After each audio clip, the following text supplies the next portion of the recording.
Hello everyone, and welcome to the Commando cast. With you as always, I'm Andrew, but today we're doing something a little different. So last week at Gongai, last Saturday, we had kind of a unique situation happen in that we had two players playing the same deck face the same mill deck on camera, recorded the games, and both of them ended up very different, even though their decks were very different and they were playing the same person.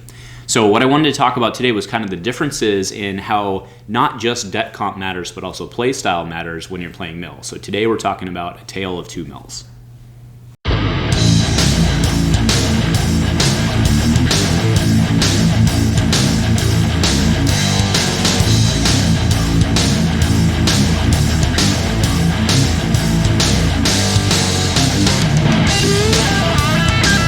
Alright guys, so welcome back to episode 59. Hopefully by now you've had a chance to view the videos. One went up Wednesday of this week, one went up Thursday, and of course this video is airing on Friday, which is our normal day.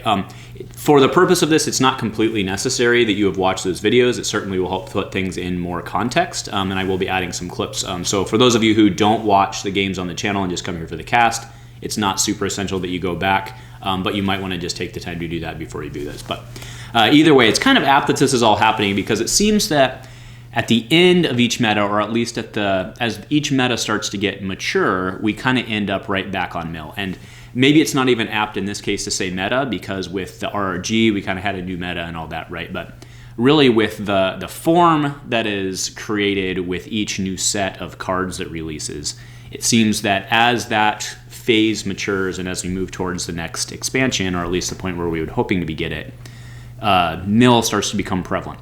And this kind of makes sense, right? Mill decks have to be very finely tuned in this game because they have to survive, right? They basically have to take punches and survive and accomplish their own win condition while trying to make you not do yours, right? So they're the control deck, and that control deck has to be very finely tuned. So it makes sense that the mill decks will survive better after they're able to see kind of how the meta itself develops, because then they can tailor themselves to respawn. So what we're going to be doing today is talking about really how these two different games progressed. Now, I want to be very clear. I'm not saying that one game was, well, I mean, in one game, the mall player was crushed. Like it was really not close. The mill player did well. And in the next game, that role was really quite reversed. When I was playing Derek, I was able to handle him pretty well. Now, that doesn't mean that I did anything without mistakes, and that doesn't mean that the other game was. And in fact, I made a huge mistake. Let's actually take a look at this clip of me walking headlong into a no-answer play. Right, there's discard 2, yep. And now Andrew needs to pitch to re-roll. Otherwise, he will lose to no answer. Nope, he does not. He power actions. Yep, now he's going to get no answered. Yep, it's there. So he realized when he took the money that he hadn't paid. So he's back to where he should be. Yep, there's a no answer. So he's going to discard 1 and lose 3. That's a big loss. And he could have played around that. All right, so obviously that was a huge misplay on my part. I should have been able to play around that. It cost me 4 cards, right? Or actually, it cost me 3 cards because the one should have been pitched to reroll. So, but it really cost me 3 cards in the end, and there was really no reason I shouldn't have played around that, right? So again, that's to highlight that I'm not saying that the way that I was able to play that, and especially in that game, was flawless. But there are 2 very different outcomes on a similar deck, and there's a reason for that. So just remember, as we're going through this, it doesn't mean that, as I'm pointing out different plays, it doesn't mean that that play was necessarily wrong. It doesn't mean it was a mistake. It probably just means that it wasn't optimal, right? And again, in this episode, I'm going to be taking the approach of how to play against mill. For those of you that are mill players or control players, that doesn't mean that this episode isn't for you. And in fact, it may actually be for you as well, or you may be very interested in it well, because what you want to know is what takes you down, right? You'll benefit from learning what takes you down so you can try to steer other players into those kind of traps, right? Just like the no-answer play that we just saw. All right, so basically my thesis statement for this is that there's 3 ways to play mill, and there's 1 that is correct. Right? There's 3 ways to play against it, and there's really only 1 that's correct, right? The first is the overly conservative play, right? So this is what we would otherwise known as turtling up, not doing anything, really just sitting and extending the game by playing minimal cards, right? Rolling out if you don't hit it, and not playing, ditching to re-roll, right? This is actually Mill's dream scenario, right? Because Mill, just like you, only has limited resources, right? They only have so many cards in their hand. They only have so many actual physical resources with which to play cards. If you are not building your board state, and if you're not putting pressure on them, you're allowing them really to kind of develop what they want. And mill is perfectly happy to go an extra turn or two if they have to mill the cards, as long as they're not taking the damage, right? They're not in a rush there to beat you. Well, they're in a rush to mill before you kill them, of course, right? That's the race. But they're not in a race to a certain round, whereas in a lot of damage decks, you might need, say, that you need to be done by round 3 or 4, otherwise things are going to be bad, right? So don't make the mistake of not putting pressure on the mill player. It takes dice to beat mill, and you have to overwhelm their control to punch through. Again, they only have so many cards and they only have so many resources to spend. If they can control your 3 or 4 dice every round, you're not going to get anywhere. You have to build your board state. And then finally, kind of my statement here is, make the control deck play defense, not you, right? And what I mean by that is, don't play defense by not playing cards that you want to play within a certain, obviously, degree, right? Make them be the one who's playing defense. Don't sit back and try to keep your cards, right? Don't have the mentality of trying to keep your cards and protect your deck, because you want to still be the one attacking. You want to be the one putting the pressure on them. All right? So the reason that this doesn't work, and this is probably the worst of the 3, is that you have to think about it, right? Mill decks are way too efficient and effective, and they have to be in the environment, right? Where at the end of the meta, these decks are very finely tuned, like look at a Droids or look at all these other aggro decks, right? The only way that these decks can survive is they're designed to take a hit, they're designed to control, they're designed to squeak by and just eke out whatever they can, and not ramping will only hit you harder, right? In order to take these decks down, you have to be able to hit hard, and you have to be able to hit effectively, and actually effectively is more important, right? So if you're stalling and you're kind of letting them build into what they want, they're just going to continue to remove you. So you have to kind of go for the throat.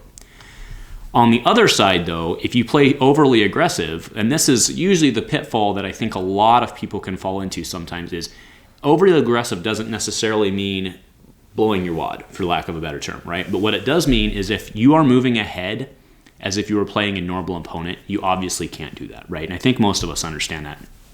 We can't further our opponent's win condition by helping them thin our hand or deck, right? And most of us understand when doing mill, or when playing against mill, that we shouldn't be pitching unnecessarily for rerolls.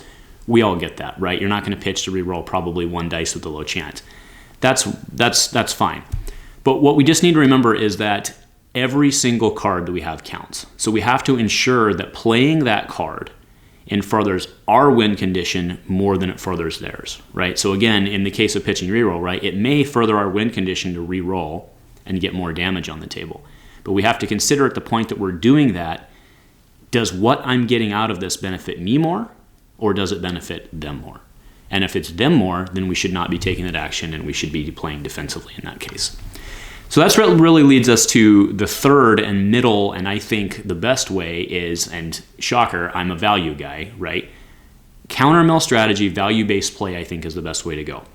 Playing against mill is really the ultimate exercise in value calculation, right? It is just a value game. But it's actually quite simple if you think about it, right? All you need to do is ask yourself before every action that you take, what does this get me? What does this get you? What do you hope to gain from it, right? Decide then if the cost benefit is worth the play. Say every card you have counts, right? Every resource you have counts. Cards are resources. Cards are your health points in this matchup. So make sure that everything you do counts. Really, the takeaway is to just play conservatively, but not defensively, right? So defensively would be the turtle that we talked about in the first case. We don't want to play. We don't want to turtle. We don't want to be overly aggressive. We want to be right, perfect in the middle. We want to be mama bear, right? Doing everything we can to just further our win condition, nice and slow, be efficient about it.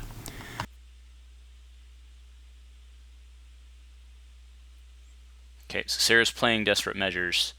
She's not really protecting her hand at this point, so I think Derek's going to take this one down pretty easy. All right, so in the example we just saw, Sara, near the end of the game, she played a desperate measures to kill that scrap heap, right?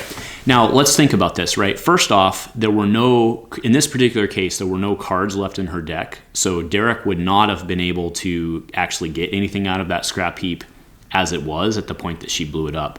But even so, she spent a card from her hand to take away something from him that didn't really get him anything, right? So he had nothing to gain. So by the act of her playing it, she actually helped him further his win condition by getting more cards out of her hand, right? So in that case, right, that's a perfect example of when we need to be evaluating, is this actually getting me something? Is this doing anything for me? Or is it helping my opponent more than it's helping me, right? Even if you think about it in like round 2, you know, keeping Derek potentially off of resources when he mills, maybe that is worth it in round 1 or round 2. Maybe it's not later. I don't know. It's going to have to depend on the game. But for certain, near the end of the game, that's absolutely not worth that card, right? All right. So to that end, I want to throw up another example. With the command, so everybody knows what the Commando's power action, right? You power action him, you play an equipment or weapon from your hand on him, and deal 1 damage to a character. Fantastic versus mill, or is it? Right? And the answer is it depends. If you were going to be playing that upgrade anyway, it probably is worth it. But then we have to kind of look at what we're doing. And the example I have showing here for this case study discussion is Bounty Hunter Mask, right? Is Bounty Hunter Mask actually worth doing the 1 damage out of hand, right? Let's even go ahead, let's even take it further and assume that it's your only weapon or equipment that you have. Is it still worth playing? Maybe if you can get that 1 damage and actually be effective about it. But I would have to argue that if you're doing it and taking a shield off or something like that, it's probably not worth playing. So that kind of goes into what I'm saying is ask yourself before every single action, what does this get me? What do I hope to gain from this? In this case, what does it get me? It gets me 1 damage on a character. I don't gain anything from the health in this matchup because it doesn't matter, right? And that's usually why playing Bounty Hunter Mask is great. It's card out of hand for free damage, gets you the health, you kind of get a double bonus from it. But you're not getting that double bonus in the mill matchup. So what do we hope to gain from playing it? All we can hope to gain is the 1 damage, and we actually lose a card out of our hand. So we have to be very careful obviously, yes, there are situations in which we'd be smart to play this, but as a general rule, I think if you can do another upgrade, that's definitely preferable, and I think there's cases even when it's the only one in your hand where it may not even be worth playing in the mill matchup, right? And I know that's counterintuitive because you want to try to further your win condition, but again, is playing this, is doing that damage better for them or better for me, right? That's really what that needs to come down to. So in another case of is it worth doing, I want to take a quick view at this clip from my game versus Derek. All right, Maul out. Oh, that's a good roll. That might actually be worth dropping Yoda. Nope, missed astrogation. All right, so Andrew's going to power action. He's just trying to maximize damage. Could have just killed there. Probably should have just killed there. Yep, because he missed. Yep. Unlikely. It was unlikely for him to miss. He was just trying to maximize damage, but probably killing there was the right move. All right, so without making this an exercise of hindsight is 2020, instead of focusing on the fact that yes, I did in fact miss, let's actually back it up and put ourselves in the situation of how we should have been thinking or how I should have been thinking prior to making the decision to use the Maul power action, right?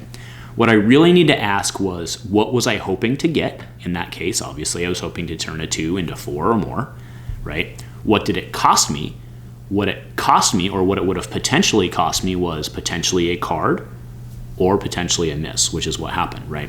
So ultimately, I believe that I made a non-optimal decision in this case, not just because I missed, but I think the decision itself was non-optimal because the consequences of missing and not being able to take Yoda off the table at that point in time far, far outweighed the benefit of actually getting that damage and spreading it around, right? It was really, I think, a non-optimal choice to just not drop Yoda and move on, right? Because I did 2 things. 1, I furthered his win condition without furthering mine. And 2, I did not apply the pressure, right? If I had applied the pressure and knocked out Yoda, he would have only had Leia and he would have had to have changed his game plan in that moment, right? Now, ultimately, it ended up working out. I took the game down. That's fine. But we still have to go back and analyze examples like this because I think there's learning from that, right? So like I was saying, I think you want to consistently try and put pressure on your opponent in the mill matchup prior to playing cards. So to that end, let's take a quick view here at this clip from Sarah's game. All right, so going to the next round, Sarah's drawing up full. Ooh, Fear and Dead Men. Ooh, if she could get a Maul and a Fear and Dead Men off, that'd be pretty big. So she should lead with Maul here. Power action's a Commando, okay. So that's for 0, and then 1 into Leia. I bet he field medics now. All right, so what we see here is, and Sara was doing this quite a bit during her game if you watch the video, but she was actually doing her power actions and she was loading up her commando prior to rolling out, and then she was actually bringing Maul in last. In this particular matchup, I believe putting pressure on was the right thing to do, especially with Retribution, where any removal still costs him a point because of, you know, removing the character die. So I really think that in this case she should have rolled out Maul first and put the pressure on there and then use the Mandalorian Commando for cleanup, right? Putting the dice in the pool makes him respond. He knows he's not only looking at whatever damage she rolls out, but he's also potentially looking at the power action from Maul. So in this case, he has to start responding and he has to start playing defense, as opposed to in the case where she was spending actions to load up. Meanwhile, he was spending actions to load up, maybe getting dice in the pool and starting to get protection type stuff on the table, right? She actually ended up putting herself in more of a defensive type position by not applying the pressure. And I think that's what ultimately you want to avoid in this type of case.